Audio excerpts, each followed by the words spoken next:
Our next presenter for today is Alexis Fletcher. Alexis will share research on attachment style between cats and their owners. Alexis's mentor is Dr. Christina Mouzakis. Alexis, I will turn it over to you.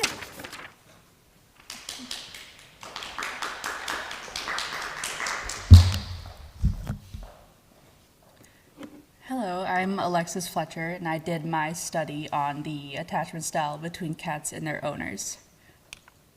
As an overview, I will be talking about the history of cats and their behavior, as well as the attachment styles seen in cats, the table of observations from the videos I was able to obtain, as well as discussing the limitations, as well as discussion and future research. For the history of cats, a popular phrase that many have probably heard is, as every cat owner knows, nobody owns a cat.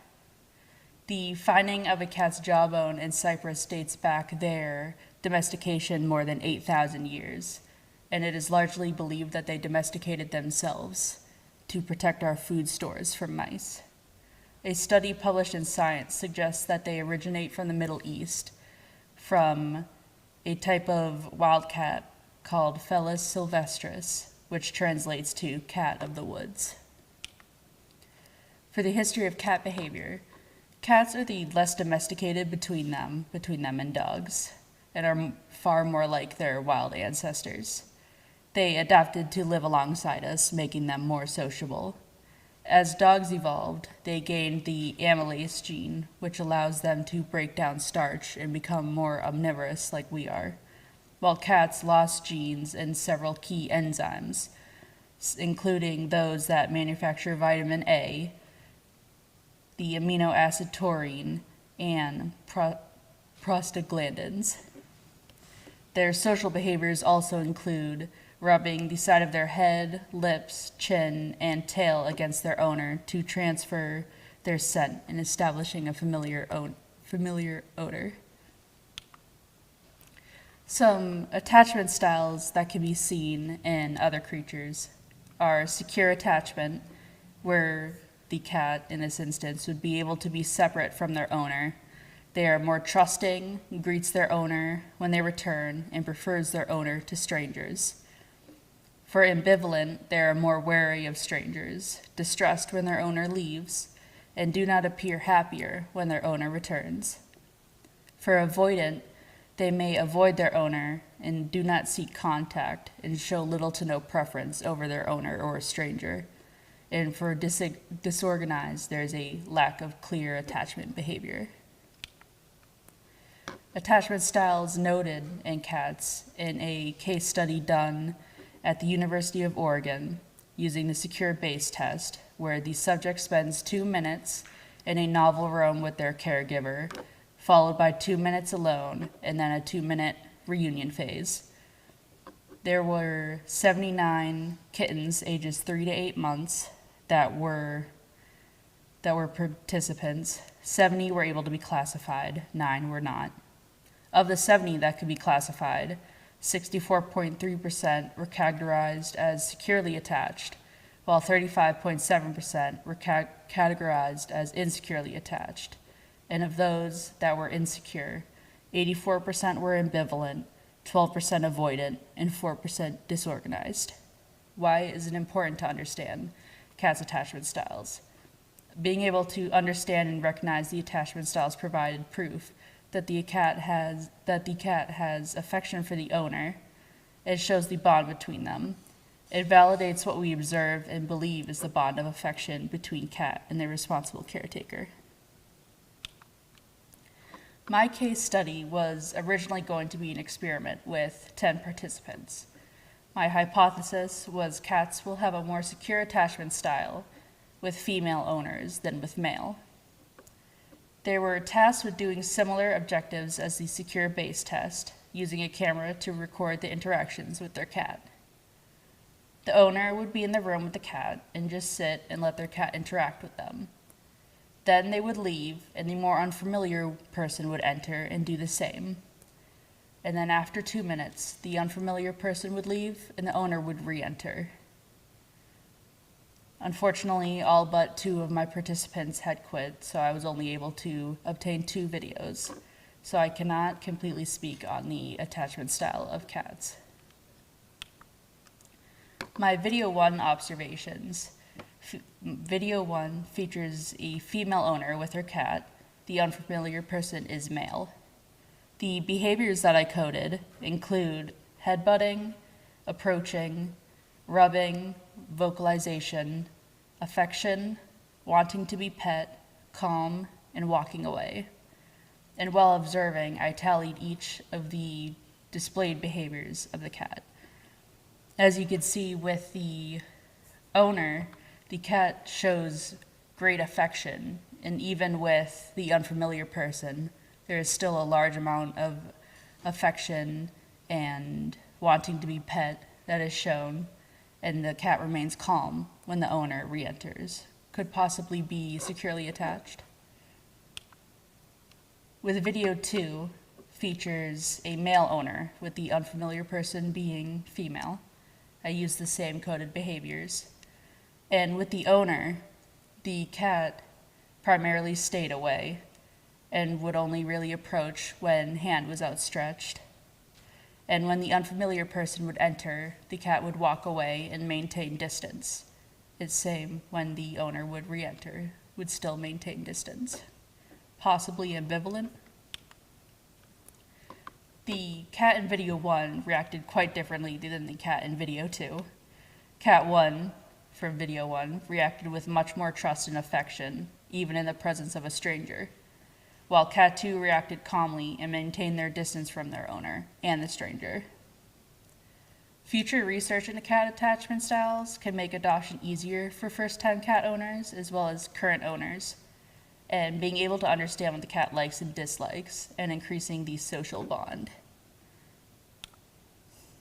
Does anyone have any questions?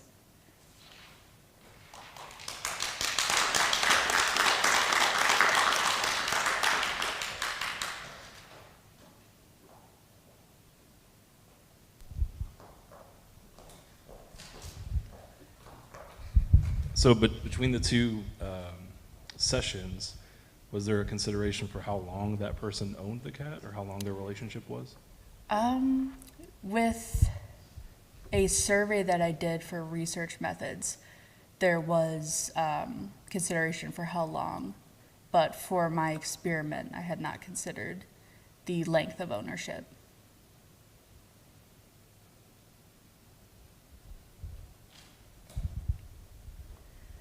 Hi, Alexis. Thank you. I wanted more cat pictures. So you said in the beginning that you were going to do an experiment and you ended up with only 2 participants. So why didn't you analyze those 2 participants anyways? Why did you just give us a case study with some descriptive information? Because I do not have the proper information to be able to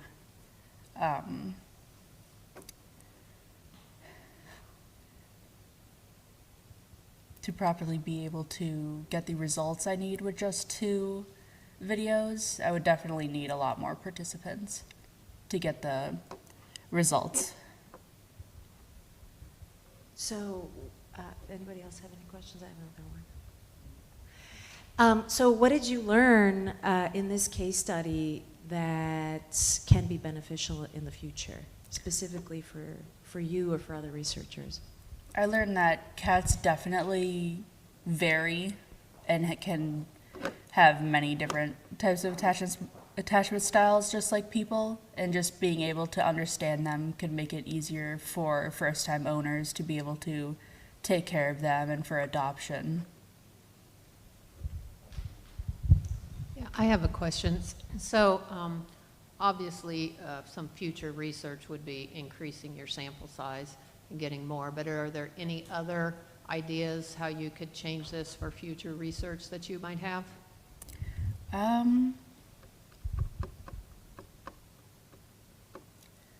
Besides the larger sample size, I cannot think of anything off the top of my head.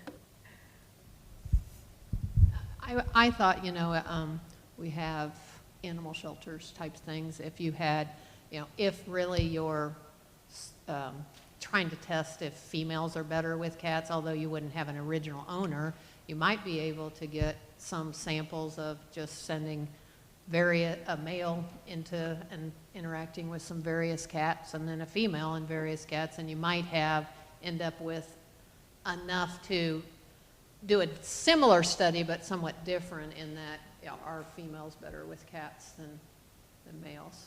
Mm-hmm. I wouldn't send myself in as a female, it might skew you.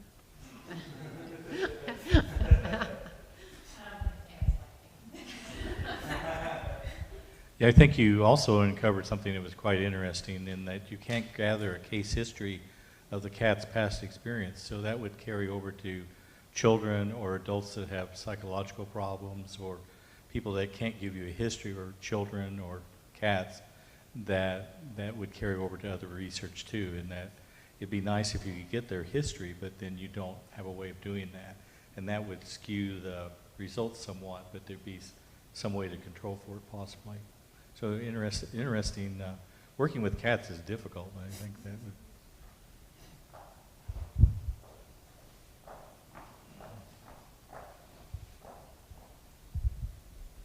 So for your hypothesis, you thought that females would be better. Is there any certain reason?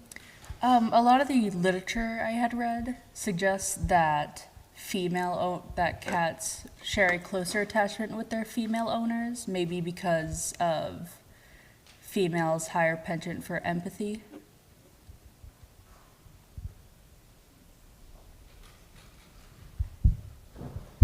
So I was also wondering, I know we were talking about like the gender of the owners, but do you think, at least personality-wise, that the gender of the cats made too much of a difference when comparing? I think the gender of the cat could also make a difference in just their overall personality.